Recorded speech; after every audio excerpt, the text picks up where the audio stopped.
Muy buenas noches, gracias por su sintonía a Debate. Soy Eduardo Arévalo. Esta noche nuestro invitado, el doctor Iván Solano Leiva, infectólogo. Doctor, gracias por acompañarnos. Gracias, Eduardo. Buenas noches por la invitación. Un placer estar acá en Debate. Muy bien, y vamos a saludar a quien hace posible este primer segmento de debate, la Central de Seguros y Fianzas, líder en fianzas. Los salvadoreños somos valientes. Somos solidarios. Juntos saldremos adelante. Como siempre, ánimo y a luchar. Protejamos a los que más amamos y caminemos juntos con fe. Comprometidos con el progreso de El Salvador. La Central de Seguros y Fianzas, su centro de confianza. Muy bien, doctor, según las estadísticas que las autoridades de salud han estado brindando, se ve una leve baja. No se puede hablar de una tendencia, pero sí una baja de los contagios y los fallecidos, por lo menos en los últimos días, según la estadística oficial. ¿Es así? Bueno, quiero decirles de que nosotros esos datos comenzamos a verlo, o esa percepción, la hemos comenzado a ver a partir de esta semana, una leve disminución de consultas y leve disminución en cuanto a hospitalización. Su servidor pues solo trabaja a nivel privado y sí se han disminuido de tener alrededor de 10 a 12 consultas diarias de personas a su servidor solamente por haber sido detectados con el diagnóstico de COVID, pues esto se ha reducido y además la hospitalización o el uso de camas hospitalarias, por ejemplo, el sector privado, que por cierto es muy pequeño, la cantidad de camas disponibles, pues después de estar prácticamente un mes con camas saturadas y en listas de espera, es decir, de 10 a 12 personas diarias en listas de espera por un espacio en un hospital privado, pues ahora ya en los hospitales privados ya están habiendo espacios, nuevamente camas disponibles para la atención. Eso nos da una idea de una tendencia hacia la baja. Sin embargo, todavía es demasiado temprano. El pasado sábado, el fin de semana, el Colegio Imperial de Londres hizo una actualización sobre la estimación del comportamiento. Ellos vigilan el comportamiento de la pandemia a nivel mundial y también lo hacen por países, tomando en cuenta datos oficiales que son reportados por los ministerios. Y pues según las estimaciones dadas por el Colegio Imperial de Londres, probablemente nosotros podamos tener esa tendencia se revierta y nuevamente pueda subir. Esperemos pues que estas estimaciones no sean ciertas, ¿verdad? O sea, no se cumplan, ¿verdad? Porque sí hemos pasado alrededor de 2 meses y medio con una elevada cantidad de casos que sí nos ha puesto en jaque y además muy cansado el personal de salud en la atención de esta pandemia. Ahora, vamos para un periodo importante de fiestas, ya la otra semana inicia el mes de noviembre y ya diciembre, pues muchas personas van a los diferentes comercios, a las compras y todo, ya sabemos lo que ocurre. Es un periodo donde la guardia no se debe de bajar, porque si no los casos pues podrían registrar un incremento. Definitivamente, sabemos que uno de los factores que contribuye al incremento de casos o a una mayor circulación del virus es la movilidad o cuando no hay restricciones en la movilidad de las personas. Y en ese sentido, pues el virus ahí es feliz en ese medio, ¿verdad? Y es un medio adecuado para poder diseminarse con mayor facilidad e impactar de una mayor manera. En ese sentido, el llamado es a la población a que no relajemos las medidas de prevención ya conocidas, pero también el llamado al Ministerio de Salud a que se supervisen verdaderamente las acciones o las restricciones que se puedan cumplir de estas medidas de prevención. Por ejemplo, no solo ser medidas de vigilancia de que se cumplan las medidas de prevención, como por ejemplo cuando vemos a funcionarios de gobierno en los retenes transporte, de transporte, ¿vea? Pero que solo hacen 2 o 3 días y después la cosa sigue igual. ¿Vea? Debe ser un monitoreo constante, ¿vea? De que se cumplan esas medidas de prevención. Deberían de haber un monitoreo de que, por ejemplo, centros comerciales, ¿vea? No sean saturados. Bares, discotecas. Sí, bares, abierto, discotecas, ¿verdad? No sean saturados y que se cumplan esas medidas de restricción, ¿verdad? O esas medidas de prevención, mejor dicho, ¿verdad? Entonces, es un trabajo que es grande, pero que debe de buscar cumplirse, porque si no, no vamos a contener la pandemia. Hay un dato bien importante que también quiero transmitir a la población. Mire, para controlar la pandemia no basta solo vacunarme, no basta solo mantenerme aislado, sino que hay otros factores que también inciden para poder controlar la pandemia. Y estos son, primero, la movilidad. Debe haber una restricción a la movilidad de la población, porque hemos visto que datos también de organismos internacionales serios, donde nos dicen que la movilidad de la población salvadoreña es igual que previo a la pandemia. Entonces, si debemos de tomar medidas que, basadas en evidencia, ¿no?, de que restrinjan la movilidad poblacional para poder controlar la pandemia. La otra situación es que las medidas de prevención se cumplan. El uso de la mascarilla, el distanciamiento físico, el no aglomerar, no ir a lugares cerrados y con grandes aglomeraciones, etc. Son medidas que ya demostraron que previenen. Y el cuarto punto son la vacunación. Entonces, para que podamos lograr controlar la pandemia, bueno, y el otro último se me olvidaba, la circulación o la presencia de variantes del virus. Claro. Eso también impacta si yo puedo controlar o no una enfermedad. Entonces, debemos de tratar de controlar esos 4 aspectos, ¿verdad?, para o atacar esos 4 aspectos de una manera satisfactoria para lograr controlar la enfermedad. Si no, vamos a continuar en este proceso por mucho tiempo, ¿no? Algunos dicen que ya se debe de pasar más de recomendaciones a la población. No se refieren a un encierro como lo tuvimos, sino, como usted decía, más fiscalización en el transporte público o otro tipo de medidas, por ejemplo, lo de los partidos, o medidas como un poco más fuertes, elevar un poco más para que no quede a discreción de la gente, sí o no. Definitivamente, ¿verdad? Eso es algo que debería estarse haciendo, ¿verdad? Porque apelar solamente al buen tino o de las personas, pareciera que el ser humano, no solo aquí, sino que en todo el mundo, es difícil que podamos nosotros, solo que nos recomienden, mire, no lo haga, a que cumplamos esas medidas. El ser humano es un poquito más complicado y necesita de alguna manera ciertas restricciones. Pero como bien lo dijo usted, no es a un cierre completo del país como fue el año pasado, porque esa es una medida que demostró que no tuvo el impacto en la contención de la pandemia. Más bien, tuvo impacto en otras áreas.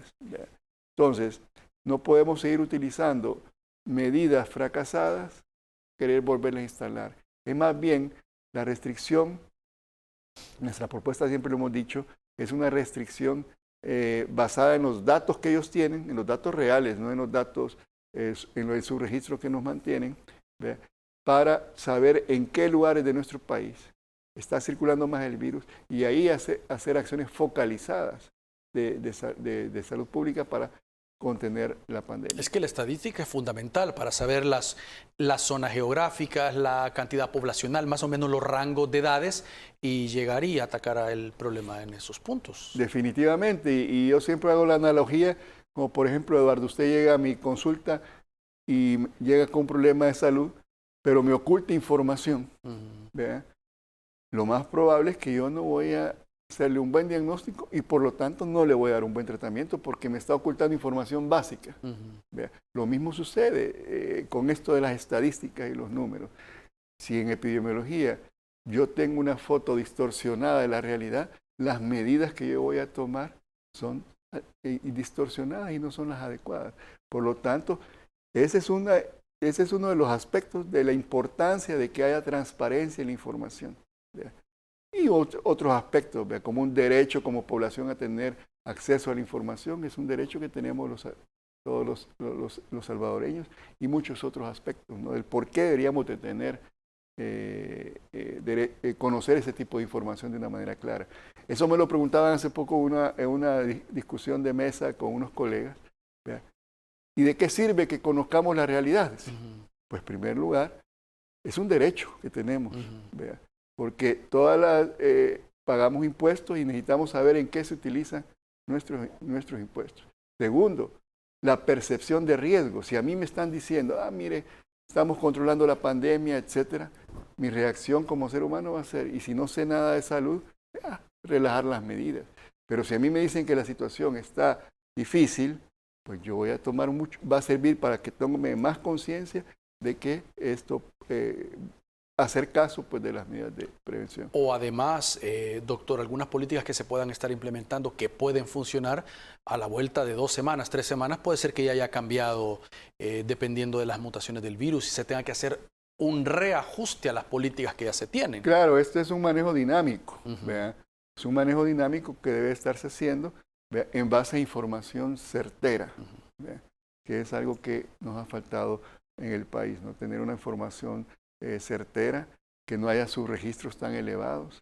Y bueno, hoy en la mañana veíamos la portada de un periódico de la prensa gráfica donde hablaba de un subregistro de muertes.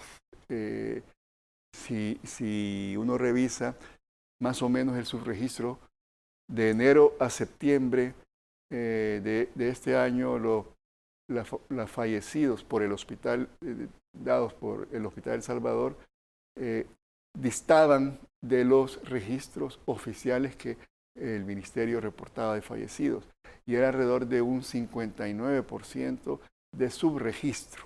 ¿Vea? Datos, cuando se contrastan datos del Hospital El Salvador con el Ministerio de Salud. Entonces, eso nos habla. Proyecciones, por ejemplo, de The Economist, que es otro organismo que se encarga de hacer este tipo de proyecciones, hablan de que hay un exceso de mortalidad de alrededor hay un exceso de muerte por COVID en El Salvador de 17,000. Muy bien. Doctor, vamos a hacer una pausa y vamos a abordar a profundidad también este tema. Ya regresamos.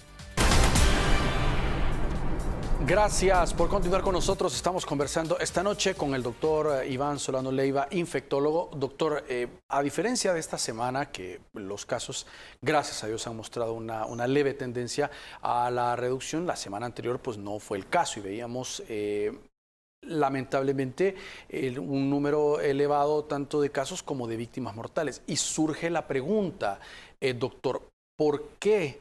Esa relación no la entiendo. ¿Por qué a medida el proceso de vacunación va más alto, porque llevamos un buen ritmo de vacunación en el país, la cantidad de fallecidos también aumenta? Si debería ser al revés, entre más personas se está vacunando y protegiendo contra el COVID, la tasa de mortalidad debería de bajar. Por lo menos esa es la lógica que se puede entender, pero no existe esa relación. ¿Qué es lo que ocurre ahí? Bueno, muy buena pregunta. Porque precisamente si nosotros no conocemos, ¿vea?, las coberturas de vacunación, ¿vea?, porque no nos han dicho cuántos salvadoreños de los programados, ¿vea?, ya hemos recibido 2 dosis, o cuántos salvadoreños hemos recibido 1 dosis, ¿vea?, pues nosotros no podemos saber si está teniendo impacto la vacunación.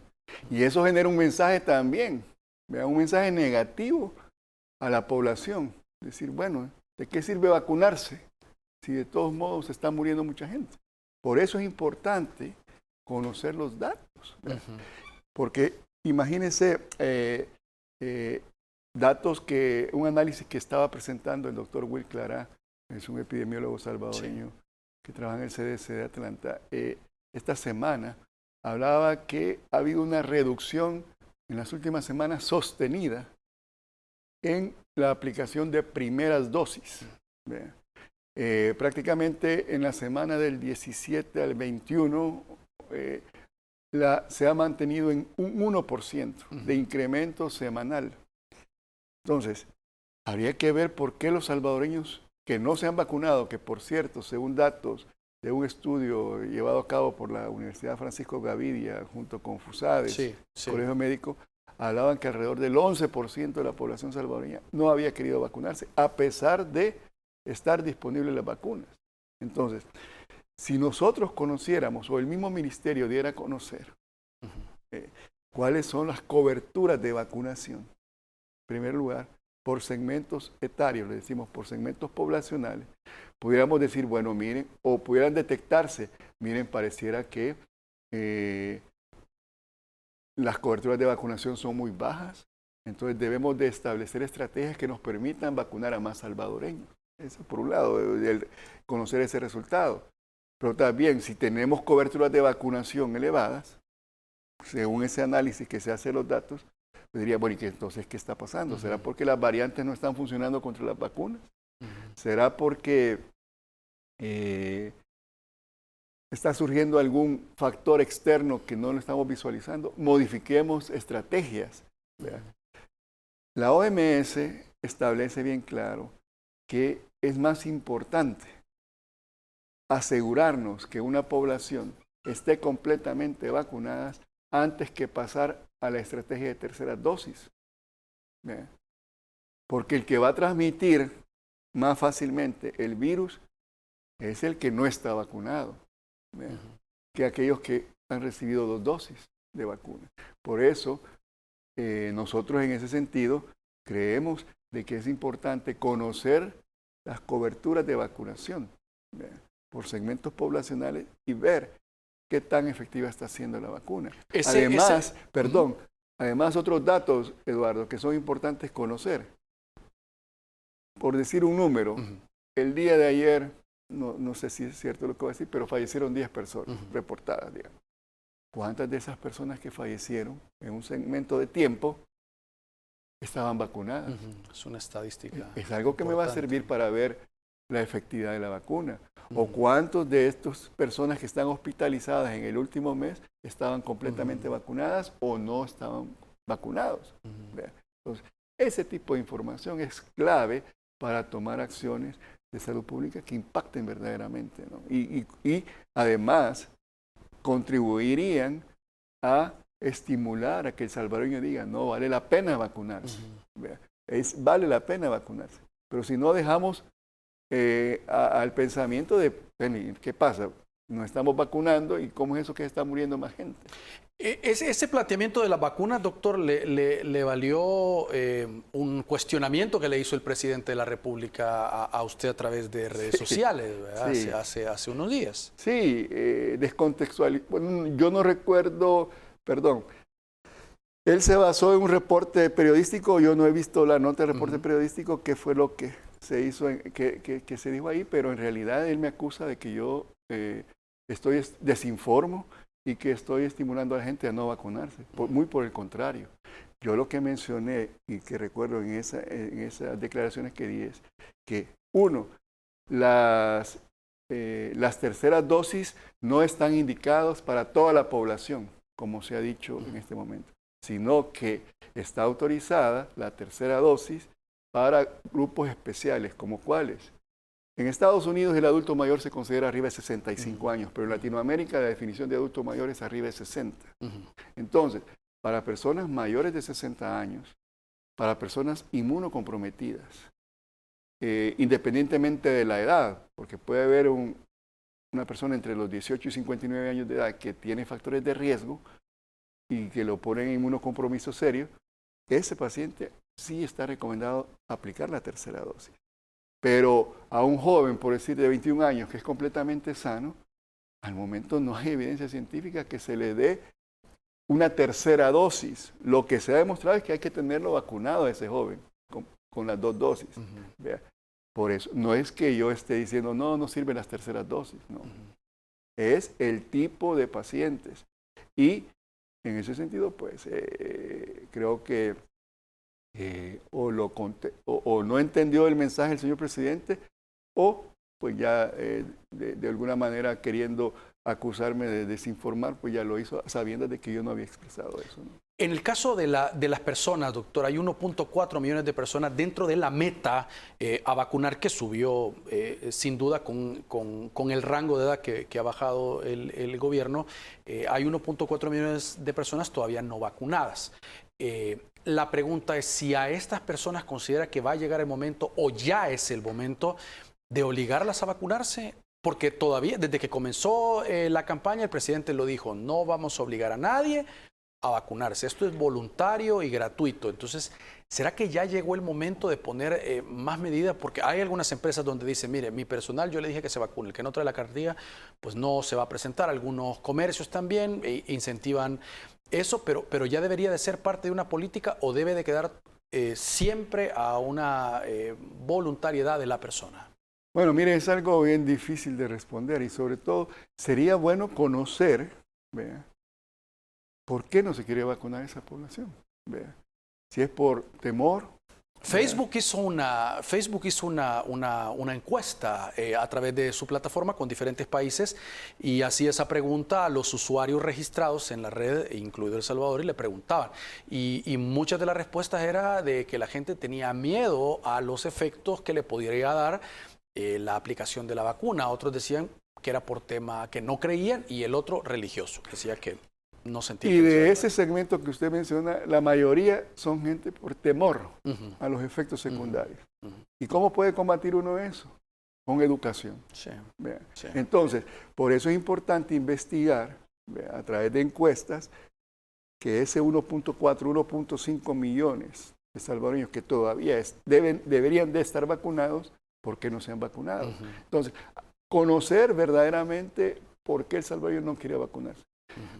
Va a haber una población que definitivamente es aquella persona que es antivacunas y que cree en teorías conspiradoras, que un chip etcétera. Le van a poner y todo. Exacto. Pero esa generalmente es la menor población. Pero mi punto es el siguiente, que yo debo de conocer primero por qué no se están vacunando, no se quieren vacunar. Y en base a eso, ver qué estrategia utilizar. Y si es necesario en algún momento la obligatoriedad, porque aquí también priva la salud pública de todos y no solo la salud individual, pues habría que hacerlo. Hemos visto que países, bueno, los mismos Estados Unidos, Francia, ¿verdad?, y otros países del primer mundo, sí ya están estableciendo como obligatoriedad y sobre todo las empresas están pidiendo como una exigencia de que todos sus empleados estén vacunados. O algún tipo de medidas como no puede hacer trámites bancarios, no puede tramitar pasaporte u otras medidas que básicamente son una obligación para que lo hagan, no puede estar exento de todo eso. Así es, en ese sentido, pues deberíamos de hacer esa investigación primero para ver por dónde podemos solucionar esa problemática que estamos viendo, ¿no? Como repito, se va a estar reduciendo las primeras dosis de aplicaciones ahora. Se ha enlentecido ese proceso y debería de haber estrategias que busquen conocer primero el problema y establecer las estrategias para solucionar ese problema, ¿no? Muy bien, vamos a hacer una pausa, doctor, y al regresar vamos a hablar también sobre esta modalidad que anunció el presidente de la República de ir a las casas, ir a buscar a los segmentos de la población, que era uno de los requerimientos del Colegio Médico, otros que decían, mire, vayan, si la gente no llega, pues hay que movilizarse. Ahora hay otro grupo que dice, mire, ¿y la efectividad de las vacunas qué tan alta puede ser por el tipo de refrigeración? Pues ciertas vacunas que necesitan un poco más, porque recordemos que son portátiles los equipos que se están llevando. Entonces, ¿qué tan efectivo es la vacunación en este tipo de medidas o delegarlo a más establecimientos, pero que tengan los refrigeradores y contengan los elementos necesarios como para poder contenerlo? Tenemos tiempo para la respuesta, doctor. Ok. Bueno, mire, como usted bien lo dice, el Colegio Médico y el Gremio Médico, desde la época aquella cuando nos informan el gobierno de que va a construir cabinas de vacunación especiales, no estuvimos de acuerdo porque en ningún lugar del mundo se ha construido un lugar especial para la aplicación de la vacuna COVID. Solo fue en El Salvador. El tiempo nos dio la razón. Veamos si de esas, no sé, al final de cuentas cuántas se construyeron, qué porcentaje está siendo utilizado para eso. Y nosotros decíamos en ese momento de que la vacuna hay que llevársela a la población y no la población que vaya a buscar la vacuna. ¿Ve? Y recomendábamos, porque ¿cuál es el beneficio de esa estrategia de casa por casa o de barridos, que ya se tiene experiencia en este país y en el mundo, de que es la mejor estrategia cuando uno establece campañas de vacunación? Barridos de áreas, ¿verdad?, donde los equipos van y llegan a la casa de la persona. Aparte que podemos vacunar a la mayor población, también podemos educar a la población. Por ejemplo, podemos encontrar ahí que mire que yo no quiero vacunarme porque yo tengo miedo que me vaya a dar algo, etc. Entonces aprovechar ese momento para convencer del convencimiento.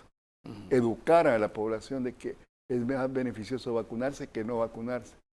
También se aprovecha en esos casos para hablar sobre la enfermedad, qué medidas de prevención, reforzamiento de medidas de prevención, qué hacer si alguna persona está enferma en la casa, etcétera, etcétera. Entonces, esa es una estrategia que debió haberse implementado desde un principio, desde el mes de cuando comenzamos la vacunación en El Salvador, creo que fue en febrero de 2021. Sí. ¿Vea? Y es una estrategia que ha demostrado ser altamente efectiva. Muy bien. Tenemos que hacer una pausa, doctor, y continuamos hablando de este tema. Ya regresamos. Muy bien. Doctor, antes de la pausa, pues estábamos hablando de ese barrido, de ese trabajo con la experiencia que dejó la vacunación de las Américas por muchos años en nuestro país. Pero ¿qué hay del tema que le decía en la pregunta de la temperatura que debe de tener, a diferencia de otro tipo de jornadas de vacunación que se hacen casa por casa? ¿Cómo se controla esa variable importante para la efectividad de las mismas? Bueno, igual sabemos que las vacunas que más requieren sobre todo cuidado de la cadena de frío, todas requieren cuidado de cadena de frío, pero digamos, las más exigentes en ese aspecto son las vacunas de RNA mensajero, en este caso las vacunas Pfizer y vacuna Moderna. ¿Vea? Pero también nos dan un espacio de que, ¿en qué consiste esto? Estas vacunas a nivel central, donde está el centro, el CENAVI, que es el Centro Nacional de Biológicos, sí. ¿Vea?, del Ministerio de Salud, ahí tienen la capacidad de mantener congeladas las vacunas. Debe llevar un proceso de descongelación, ¿vea?, esas vacunas. Una vez descongeladas esas vacunas, sí tienen un periodo de vida de utilización, ¿vea? Sí tienen ese periodo de vida de utilización y da el tiempo que usted puede conservar una vez descongeladas, las puede meter a temperaturas de 2 a 8 grados centígrados que trae el ambiente de de los que anda el equipo de salud, y puede utilizar la vacuna y le dura, si mal no recuerdo, alrededor de una semana. ¿Vea? Entonces, sí se puede llevar a cabo estas campañas de vacunación. En ese sentido, sí puedo decir yo, por experiencia y por conocimiento también, que sí la cadena de frío de las vacunas que se aplican en El Salvador, sí se mantiene. Habrán pequeños errores, pero no es la regla. En ese sentido, pues transmitir la seguridad a esa persona que va a recibir en su casa la vacuna, que esa vacuna tiene su potencia adecuada porque ha sido conservada de manera adecuada, ¿no? ¿Vea? Doctor, en otro tema, este proceso de vacunación de los menores de edad, también hemos visto por la experiencia hasta ahora, están diciendo a nivel internacional que algunas de las vacunas sí son autorizadas y que ya va a empezar, digamos, una jornada a nivel internacional también para los menores de edad. Nos anticipamos mucho, está bien la decisión que tomó El Salvador y es un sector que debe ser protegido también. Bueno, ahí antes de contestar esa pregunta, solo quiero ahondar sobre un aspecto que no dije en una intervención previa. Muy bien. Cuando hablamos de las terceras dosis, ¿no?, y el cual era el punto de vista científico y médico de por qué nosotros decíamos de que no era para toda la población. El otro aspecto en esa medida que el gobierno dictaminó es de que a los 4 meses dice que hay que vacunarnos con la tercera dosis. Y eso no es cierto. Vea. Debe de esperarse 6 meses después de la segunda dosis. Vea. ¿Por qué han decidido a los 4 meses? Ellos sabrán, ¿vea? Pero no es una estrategia basada en evidencia científica. Dicho esto, con respecto a la decisión de vacunar de 6 a 11 años, ¿vea?, a menores de 12 años hasta los 6 años, a niños y niñas, pues esa fue otra estrategia desde el punto de vista científico no certificada. Se basaron únicamente en un estudio chino, ¿verdad?, que no involucraba, no pasaban más de 700 niños, ¿verdad?, en una provincia de la China, ¿verdad?, donde se vacunaron, y fue con vacuna de Sinopharm, ¿verdad?, donde vieron que probablemente podía funcionar esa estrategia. Y los mismos autores de ese estudio, ¿verdad?, dijeron, miren, este es un hallazgo prometedor, pero no se puede tomar una decisión para iniciar esto como una estrategia de salud pública. Pero pareciera que los asesores del presidente, ¿verdad?, o no le informaron bien, o él tomó esa decisión pensando de que esa era una buena decisión. Pero no es que le pueda traer un efecto al menor vacunarlo, sino que quizás no lo necesite tanto como el adulto. ¿O cuál sería? No, es que ahí puede ser muchas razones. En primer lugar, sí pareciera que hubo un incremento en ese pequeño estudio de los niveles de protección, y que la seguridad fue buena, que fue buena. Pero en medicina no podemos nosotros tomar como cierto apenas un estudio. Debe haber mayor cantidad de personas, de personas que han sido sometidas a ese experimento científico y que se demuestre que verdaderamente funciona. No es lo mismo en medicina basada en evidencia de que yo diga, mire Eduardo, fíjese que yo vacuné a 25 personas y no les pasó nada, a que yo haga un estudio que involucre. Por eso los estudios científicos se van clasificando en niveles.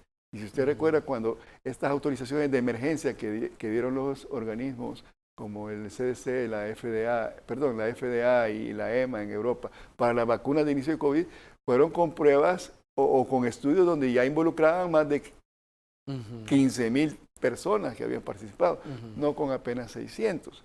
Ahora bien, recién, creo que esta semana incluso van a tomar la decisión, porque ya un comité asesor externo de la FDA sí está recomendando de que sí los niños de 6 a 11 años de edad puedan ser vacunados con vacuna, pero de Pfizer. Pfizer.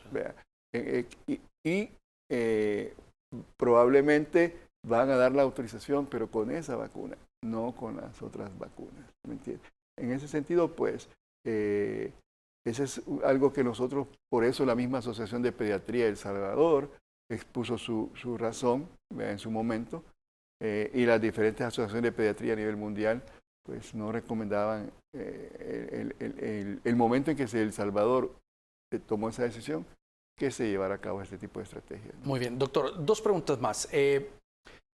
¿Cuánto tiempo debe de pasar una persona que ha padecido COVID-19 para poder aplicarse tanto cualquiera de las dosis, la primera, la segunda o la tercera dosis, para completar su esquema? Y lo otro, una persona que está pasando no COVID, sino un proceso viral o algún otro tipo de enfermedad que su sistema inmunológico está bajo, ¿cuánto tiempo también debe de esperar para poder aplicarse la vacuna? Bueno, con respecto a la primera pregunta, alguien que está teniendo COVID y acaba de terminarlo, pues la recomendación para recibir, como usted bien dice, ya sea la primera, segunda o tercera dosis, bueno, la primera o segunda es al finalizar mi periodo de aislamiento domiciliar. Okay. 15 días que termina mi periodo de aislamiento domiciliar, yo puedo recibir la primera o la segunda dosis. Ahora, con respecto a la tercera dosis, ahí sí tiene que ver el tiempo, como lo dije yo, de cuando yo recibí mi segunda dosis. Y son 6 meses, no 4 meses, ni mucho menos. Así está demostrado en la evidencia científica que debe ser la tercera dosis. Por mayor efectividad. Es que antes de 6 meses ya está demostrado desde el punto de vista científico que los anticuerpos que usted formó con el esquema completo todavía están elevados. Ya después de los 6 meses comienza a bajar esos niveles de anticuerpos. Por eso es que se requiere una tercera dosis en los grupos poblacionales que yo mencioné a partir de los 6 meses, no 4 meses. Lo mismo sucedió cuando allá creo que allá por el mes de julio, el presidente dijo que los pacientes que habían recibido la primera dosis de AstraZeneca ya no iban a esperar 3 meses, sino que lo iban a hacer a los 2 meses. Eso tampoco es cierto, una medida que no tiene base científica, porque precisamente cuando la vacuna de AstraZeneca en sus estudios iniciales comenzaron, el esquema inicial era de un intervalo de un mes entre la primera y la segunda dosis, el esquema inicial.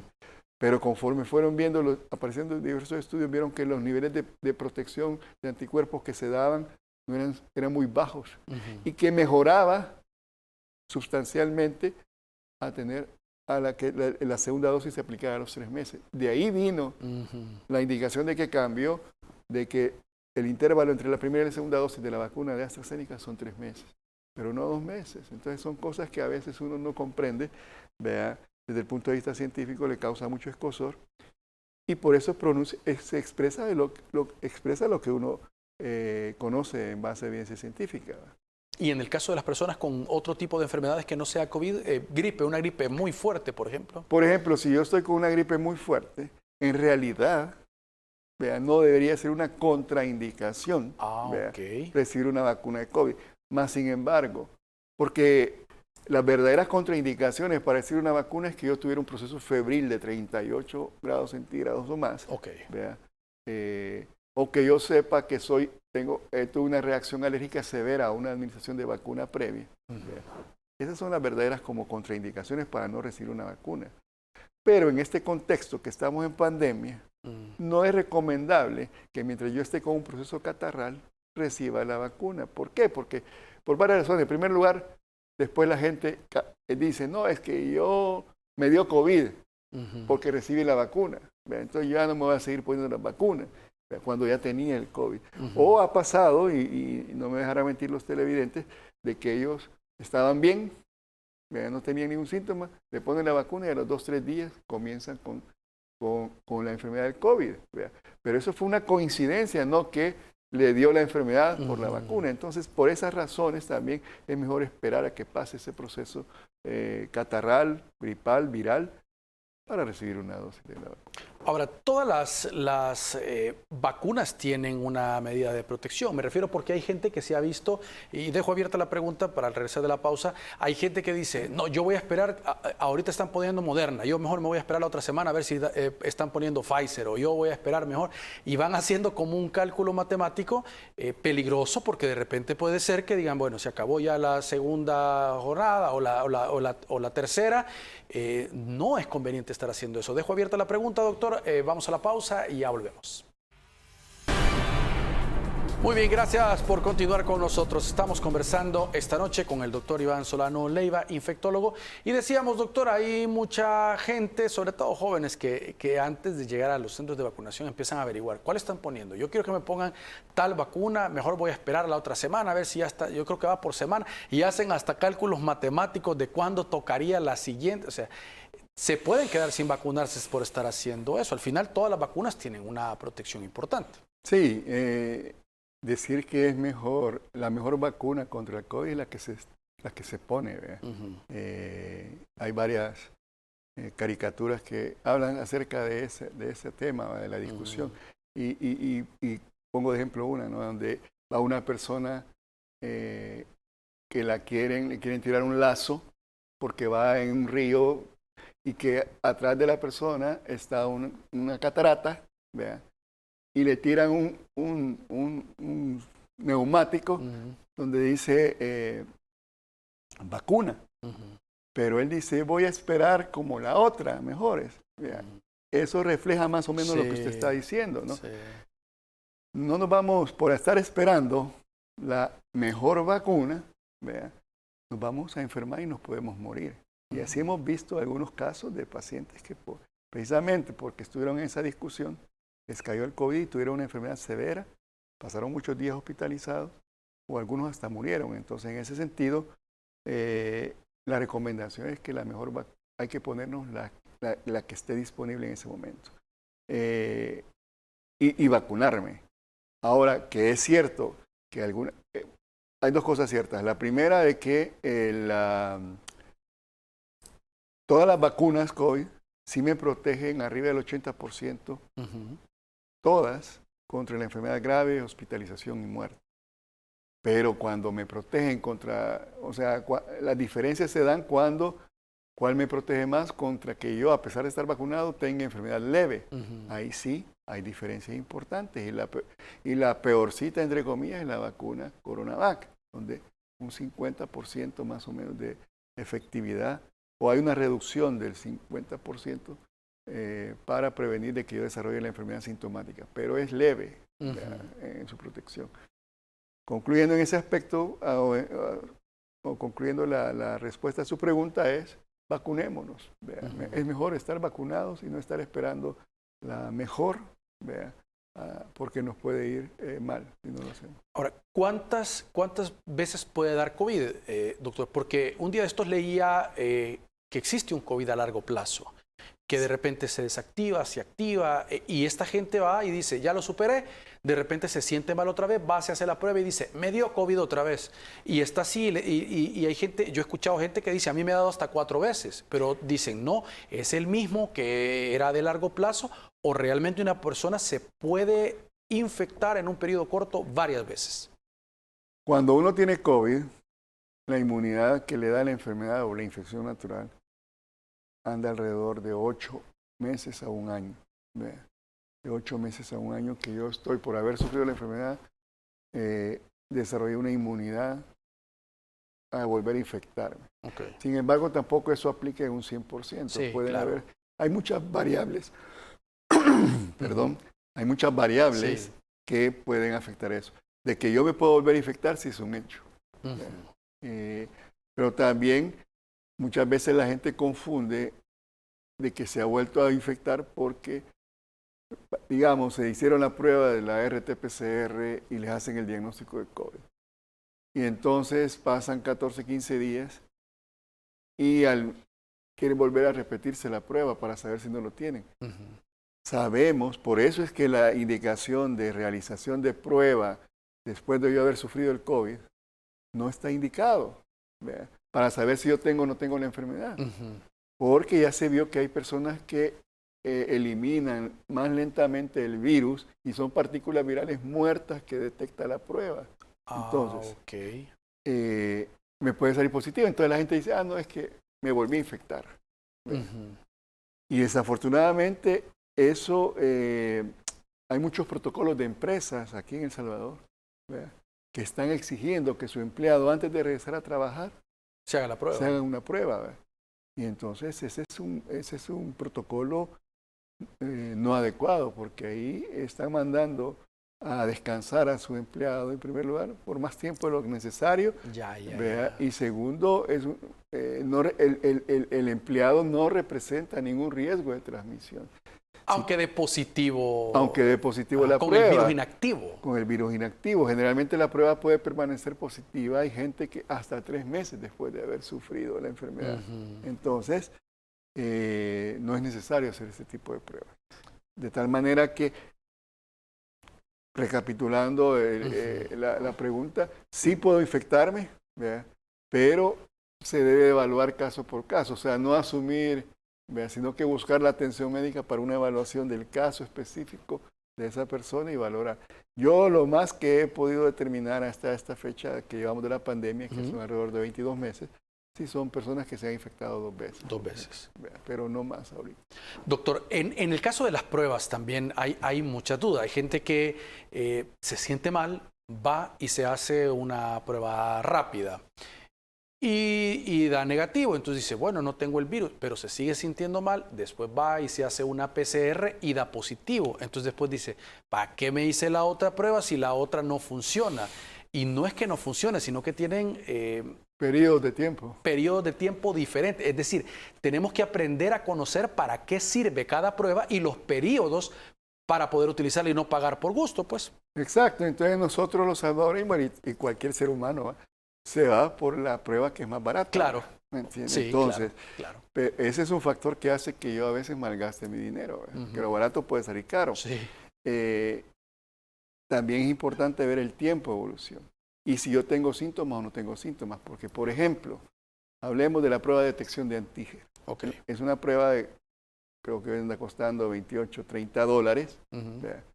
Pero si yo me la vengo a tomar después de 5 días de yo estar con síntomas de gripe, me va a salir negativa, pero eso no significa que yo no tenga la enfermedad, porque la sensibilidad de la prueba es en los primeros 3 a 5 días de síntomas, no querérmela tomar después de 5 días o después de 10 días. ¿Me explico? Ok.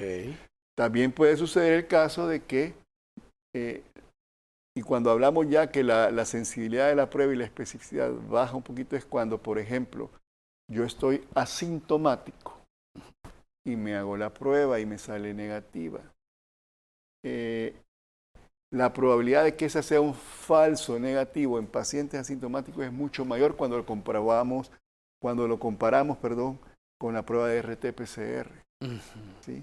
Entonces, si yo estoy sintomático, ¿vea?, y sospecho que puedo tener la enfermedad, lo mejor, y estoy dentro de la primera semana de inicio de síntomas, es mejor, si yo estoy asintomático, ¿vea?, pero sospecho porque tuve un nexo epidemiológico con alguien que ha salido positivo, es mejor hacerse la prueba RT-PCR, aunque es más cara, para saber si no tengo o tengo la enfermedad, porque sabemos que esa sí detecta a los asintomáticos. El asintomático, doctor, no tiene absolutamente ningún síntoma o también pierde un poco el olor o nada. O sea, Nada asintomático es nada. Exacto. O sea, es difícil saberlo porque no presenta ninguna manifestación. Solo tiene que hacerse la prueba, como usted dice, al saber que estuvo con una persona que después le comentan que tiene COVID. Exacto, porque ese paciente puede estar asintomático y cuando llega al laboratorio, mire, yo fíjese que yo tuve un contacto con una persona que me acaba de hablar que es positivo.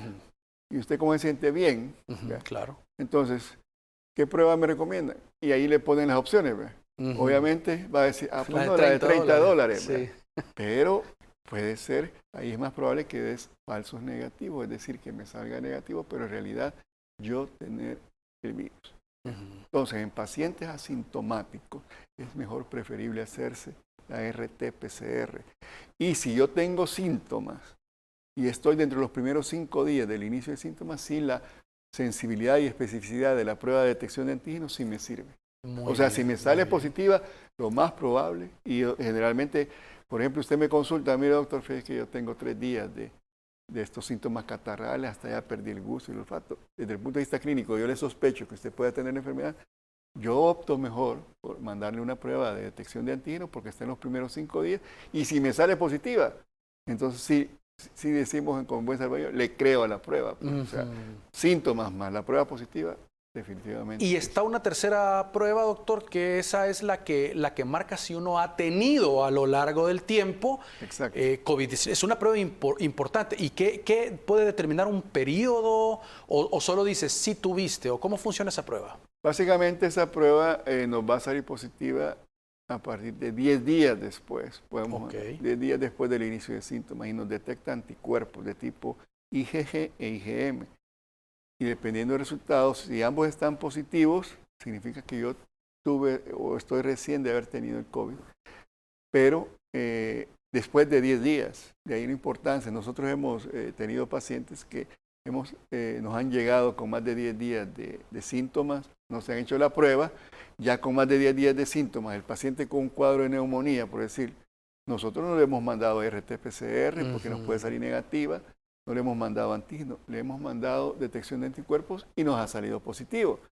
Ahora, aprovecho también porque a veces hasta muchos médicos, y aquí lo digo, piensan de que esta prueba de anticuerpos, que es una prueba rápida, que en 15 minutos nos dan el resultado, si sale negativo le dicen al paciente, mire, y usted está vacunado, sí, pero le salió negativo, o sea que usted pareciera que no se vacunó, que no le ha hecho nada, y esa prueba es completamente diferente, no tiene nada que ver si la vacuna me ha funcionado o no me ha funcionado.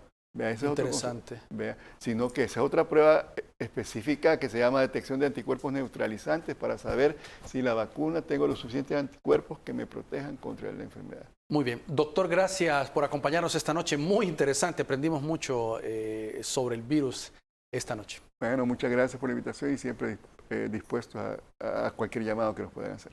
Y recuerde siempre a protegernos, el uso de las medidas de bioseguridad, independientemente si se ha vacunado, y si no lo ha hecho, pues vaya, vacúnese, es gratuito y no le tenga miedo a los efectos. Descansen, disfruten su fin de semana y por supuesto su cita con nosotros el próximo lunes.